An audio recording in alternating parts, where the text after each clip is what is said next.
Ok, voilà, j'ai reçu mon projecteur Yofei. Hop, je l'ai déjà déballé une fois, mais c'était juste pour vous remontrer un peu ce qu'on a dans le contenu. La garantie du projecteur. Donc tout est indiqué derrière, toutes les coordonnées, il y a vraiment tout. C'est impeccable à ce niveau-là. Une notice d'utilisation, français, espagnol, anglais, italien, chinois, nickel. Le câble d'alimentation secteur. Câble HDMI, ça franchement c'est nickel. Rien à dire là-dessus.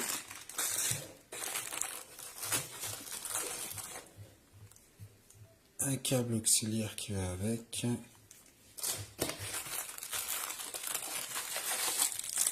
La télécommande du projecteur en infrarouge. Hop, et le voilà. Bon, après, ce qui m'a vraiment surpris, il est vraiment très compact. Honnêtement, agréable pour le transporter. On a toutes les... c'est le cache qui est tombé. On a toutes les connectiques modernes ou d'ancienne génération, on va dire, hein, pour connecter un PC. Deux prises USB, infrarouge, connecter un casque ou une barre de son comme vous le souhaitez. Hein. En dessous, on a la possibilité, si vous souhaitez le fixer au plafond pour le visser. La petite béquille pour le surélever.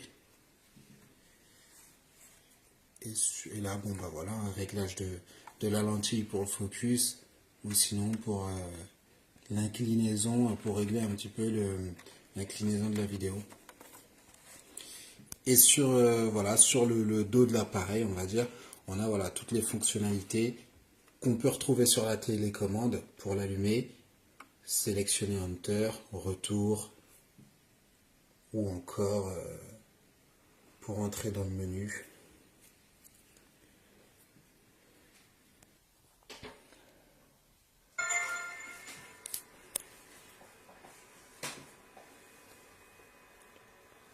Donc,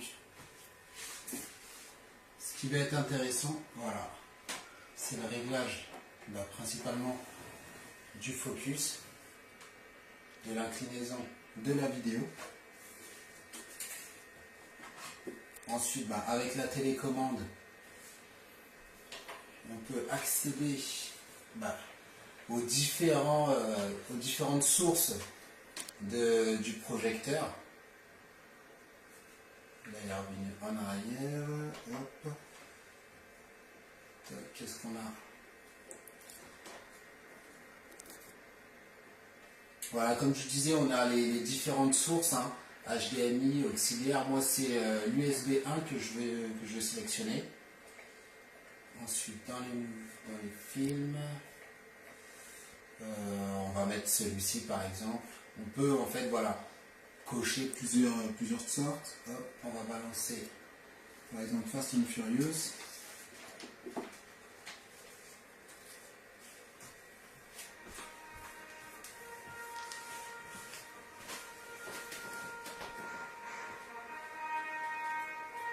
Après, l'haut-parleur en lui-même, oui, bien sûr, ça va être mieux de connecter sa propre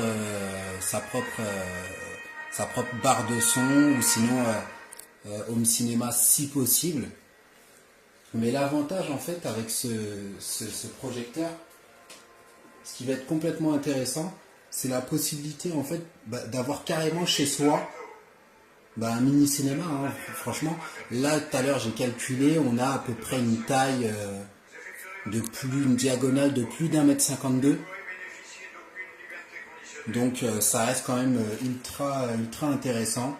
Donc voilà, on peut l'adapter pour les jeux vidéo, ou encore une fois, on peut encore être vraiment immergé avec un jeu vidéo, par exemple, où on pourra avoir splitté deux écrans. Ce qui pourrait être beaucoup plus confortable. Et là, voilà, encore une fois, l'image reste totalement appréciable et confortable. La qualité est quand même au rendez-vous. Pour un projecteur pour ce prix Et avec une petite compacité comme ça, franchement,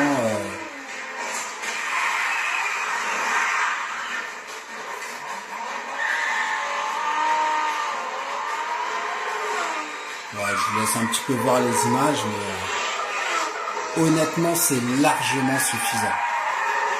Si on veut faire vraiment des soirées occasionnelles, foot ou autre,